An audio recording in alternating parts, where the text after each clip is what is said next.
good morning, good afternoon, good evening. Hi po to what zone you have right now. Hayaan niyo po pang mapagpala tayo ng Panginoon sa mensahe niya na binigay sa akin this week. Naituro ko na po sa live group namin to. Pero ewan ko ba't nagre-rema sa puso ko. Sa 2 Kings chapter 6 verses 1 to 7 about Elisha's miracle dun sa Jordan River po. Dito po makikita natin na may problema po sila sa verse 1. Lumapit kay Eliseo ang pangkat ng mga propeta. Sinabi nila, kumbaga dito may problema na po, pero yung problema po yun napakagandang problema kasi maliit na raw ang kanilang tahanan or tirahan na kung saan they're asking the permission kay Elisha kasi siya po yung pinaka-head po ng mga group of prophets po. Sabi po, kung papayag kayo, puputol kami ng kahoy sa Jordan para magawa naming tirahan. Pumayag naman siya. So, dito kapag in-address natin sa mismong head, ang lahat ng problema natin, syempre siya ang pinaka-head doon. So, we need to address the problem in authority. Nandun po ang submission. So, this is an example po ng humbleness or we need to address it to the leader first. Whatever the plans or any expansion. Spiritually, if we have any problem or any concern, we are only in a prayer away. Kumbaga may problema tayo, ask lang po natin sa master natin. We are just a prayer away from God. Is the answer to all our longings, to all our needs. Kasi dito may pangangailangan po. Meron pong problema pero napakagandang problema po. Lumalago na po sila.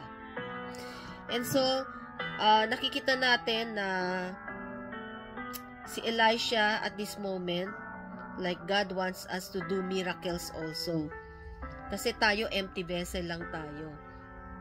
Iram lang natin ang buhay natin sa Kanya. Kaya, dito malalaman natin sa bandang huli. Sabi ganun, pumayag naman siya.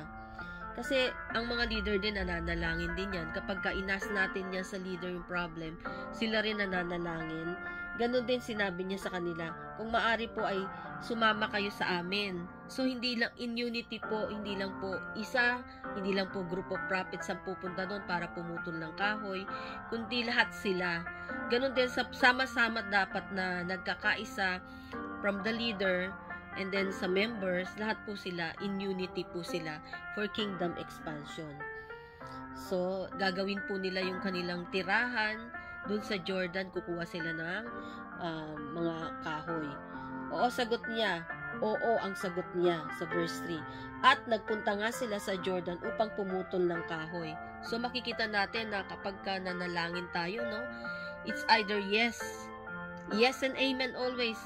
Yes and amen lang. Pero kung hindi naman po, hindi po makakabuti sa atin. Kapag wait lang po tayo.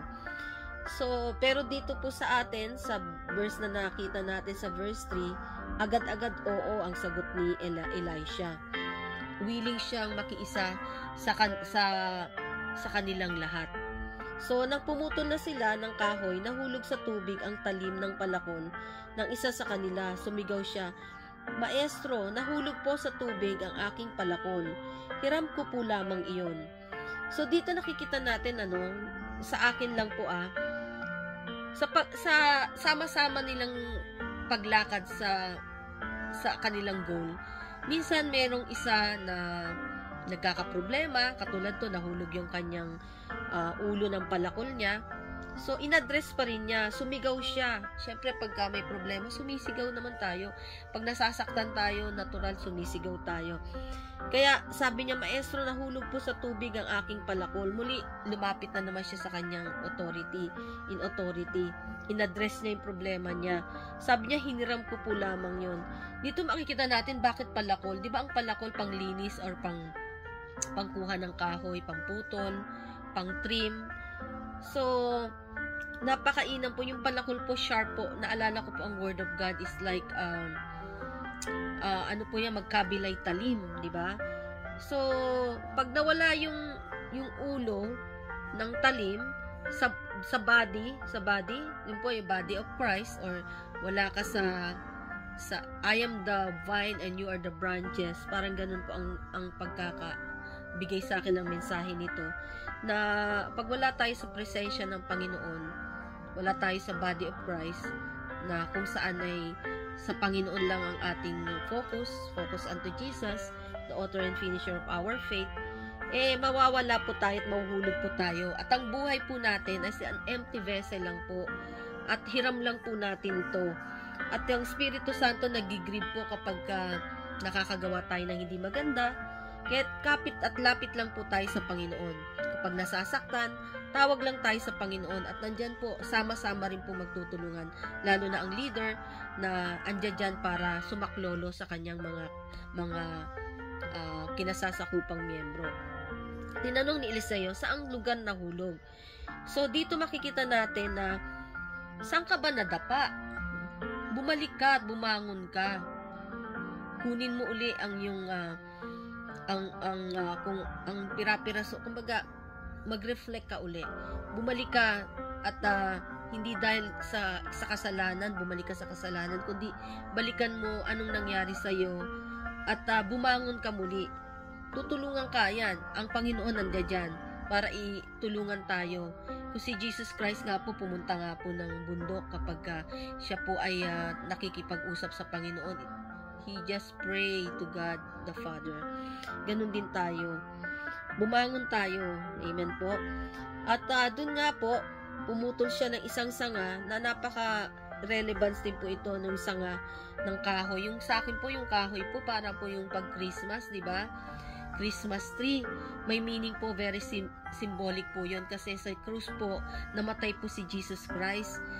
Doon po siya nabubo ang kanyang katawan, napako, yung dugo dumanak sa kanyang tagiliran, na yun ang dugo na yun ang naglinis sa atin sa lahat ng ating kasalanan. At He is very obedient po na sumunod sa God the Father. Ito po, binibigay po sa atin yung kaisa-isang bugtong na anak niya na si Jesucristo. For God so loved the world, He gave His only Son, Jesus Christ, that whosoever believes in Him shall not perish but have an everlasting life. Kaya ini-offer po sa atin yun, ang kaisa-isang bugtong na anak. At doon po, pag tinanggap po natin siya, ay may miracle po sa ating buhay. Dito po nakita nila, na witness nila na may miracle po. Itinapon ang kapirasong kahoy at lumutang po ang palakon. So ang Espiritu ng Panginoon po ay papa sa atin po. Kapag inabot natin ang offer niya, come to me all of you are heavy laden, I will give you rest. May kapahingahan po sa Panginoon. At andyan po ang Diyos. He is just a prayer away. Just ask forgiveness. He is just and faithful to forgive us and cleanse us from all unrighteousness. For God so loved the world, napakamahal niya ng God the Father, ang sanlibutan na makasalanan. Yung Jordan River po, it symbolizes po nung time na si Elijah at si Elisha po maghihiwalay na. Kinot up na po si Elijah ng ating Panginoon. Doon po sa Jordan, doon din po nangyari yon. At nagkaroon po ng double portion of anointing si Elisha. At doon din po sa Jordan River, kung saan si Naaman, kung maalala natin sa 2 Kings verse 5, iketongin po si Naaman, Syrian king po siya. Yung katiwala po nilang babae, nung asawa niya, ay binigyan po ng mensahe na pumunta ka sa Jordan River, pumunta ka sa Jordan at hanapin mo ang Prophet Elisha, na kung saan ang instruction sa kanya through that servant, through that mensahero, na pumunta siya sa Jordan River at 7 beses siyang lumublob. At doon po pag-ahon niya ng pang 7 beses ay naging parang baby na po yung skin niya. Ganon din po dun po sa Jordan River kung saan nabaptize po si Jesus Christ. Napaka-relevance po nito. Kaya dito po, ganon din dito, lulutang magkakaroon tayo ng born again experience kapag tinanggap natin si Jesus Cristo sa ating puso bilang Diyos na tagapagligtas, at may miracle po sa ating buhay. May healing, may miracle, and Christ is the answer to all our longings. Amen po. So,